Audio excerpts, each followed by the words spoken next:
শ্রীরামের ভক্ত হনুমান শৈশবে ক্ষুধা নিবারণের জন্য সূর্যকে খেতে অবিরাম।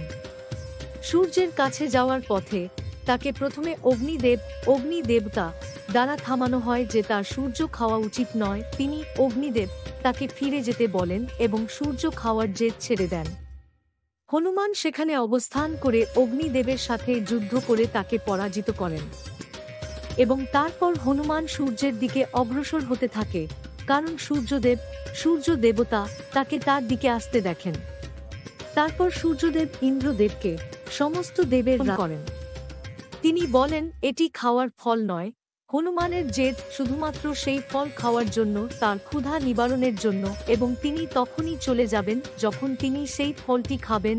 হনুমানের জেদ ইন্দ্রদেব এবং হনুমানের মধ্যে যুদ্ধের দিকে নিয়ে যায়।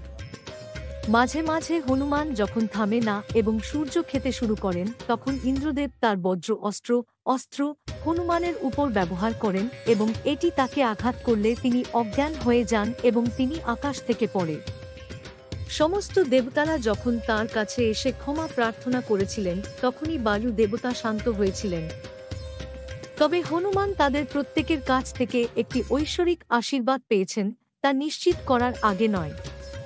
এইভাবে ভগবান হনুমান, যেমন আমরা তাকে জানি, অতিমানবীয় ক্ষমতা লাভ করেছিলেন। তিনি উড়তে পারতেন, আকৃতি পরিবর্তন করতে পারতেন, অপরিমেয় শক্তির অধিকার অত্যন্ত উন্নত হওয়া সত্ত্বেও তিনি ছিলেন অত্যন্ত বিনয়ী এবং অহং বর্জিত। ভগবান রামের প্রতি তাঁর অটল ভক্তির মাধ্যমে আমরা তার মধ্যে এই বৈশিষ্ট্যটি আবিষ্কার করতে পারি।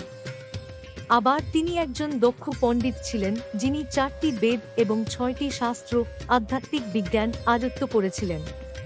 Hanuman, please subscribe this channel for more videos. Thank you.